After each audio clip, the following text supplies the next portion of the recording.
Megastar మాట్లాడతారు.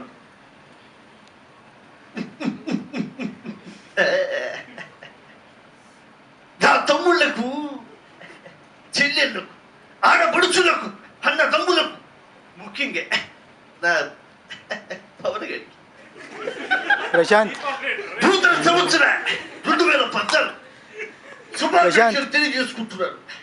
ఇక వెళతారు.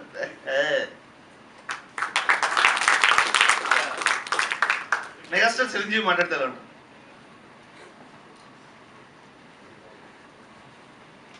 నేను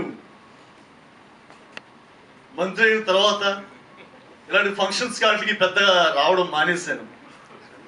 ఎందుకంటే ఎక్కడికి వచ్చినా సరే ఏంటి జనం ఈ క్రేజ్ అనేది తగ్గేది కాదు, అది అలాగే ఉండదు. నాకు ఇది కొత్త కాదు. కానీ బాధ్యతలు పెరగడం, యంగ్ జనరేషన్ అంటే ఇలా పవన్ గారు ఇలాంటి వాళ్ళందరూ రావడం, సో వీళ్ళందరూ వచ్చిన తర్వాత మనం వచ్చి ఇక్కడ చేయాల్సిన పర్ఫార్మెన్స్ చేస్తే ఏం బాగుంటుంది, వీళ్ళందరినీ కూడా డామినేట్ చేసినట్టు నేను రాను అని చెప్పాను. బట్ రావడానికి ఒక కారణం ఉంది. ఎస్, 2014 ఈ 2014లో కూడా నేను ఎప్పుడు వెయిట్ చేస్తున్నాడు ఎప్పుడెప్పుడు సీఎం అవుదాం అని, కానీ కుదరలేదు. ఈ 2014 ఖచ్చితంగా మీ అందరూ ఓటు వేసి ఏం నవ్వలేదు అంటే నేను సీఎం అవుతానంటే కూడా మీకు నవ్వు రావడం కదా, మీరు సీరియస్గా తీసుకుంటారా? ఎందుకు మీరు పట్టించుకోరు? ఈ నిర్లక్ష్యమే నాకు నచ్చదు.